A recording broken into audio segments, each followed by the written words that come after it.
faire du vélo d'hiver pendant 7 jours. L'expérience s'est déroulée pendant une froide semaine de janvier où le mercure frôlait parfois les moins 20 degrés Celsius. C'est aussi une période où le verglas du début du mois avait laissé ses traces et m'a obligé à découvrir le vélo sur la glace.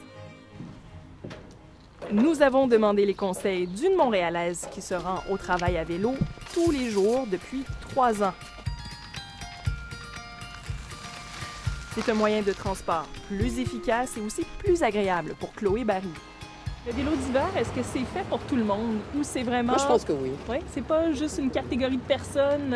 Je suis pas mal tout le monde. Je veux dire, je suis pas quelqu'un qui fait du vélo, de cyclotourisme. J'en fais pas hors de mes déplacements. Je fais juste me déplacer à vélo.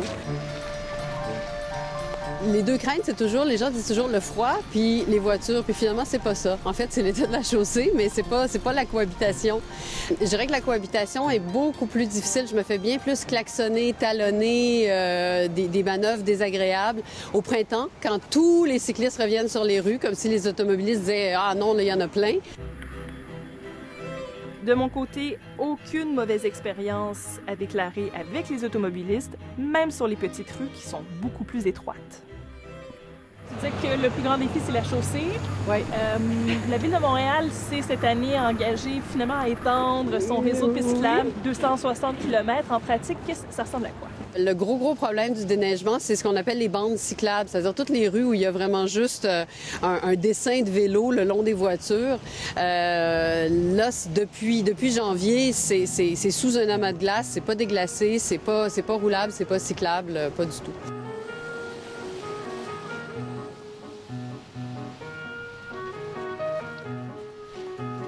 Parlons pneus, parce que l'imaginaire du vélo d'hiver, c'est la glace, la neige, les éléments. Vous, qu'est-ce que vous recommandez? Ça peut être des pneus à crampons de caoutchouc ou sinon, idéalement, avec les crampons de métal. Ceux qui connaissent ça, là, ils l'apprécient de plus en plus pour la sécurité que ça apporte de plus sur la glace. J'ai des pneus qui sont particulièrement efficaces sur la glace parce que c'est une gomme plus tendre, puis dans la slush. Puis comme à Montréal, finalement, c'est souvent de la chaussée glacée ou de la slush, bien, ça comble, disons, 95% des conditions.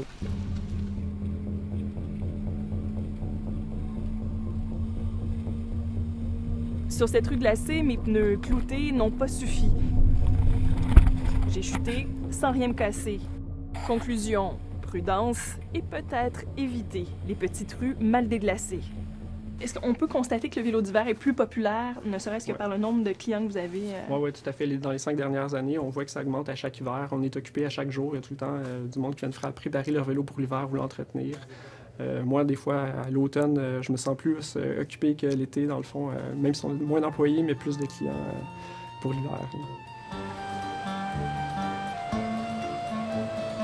Les conditions extrêmes, qu'est-ce qu'il y a de fun là-dedans? Parce qu'au final, il faut que ça soit le fun. Est-ce que ça l'est? Oui, ça l'est. C'est vraiment qu'il y a toujours un moment, même dans les pires conditions, il y a toujours un moment où tu roules puis tu dis « Wow, je suis en train de rouler, je suis presque un super-héros ».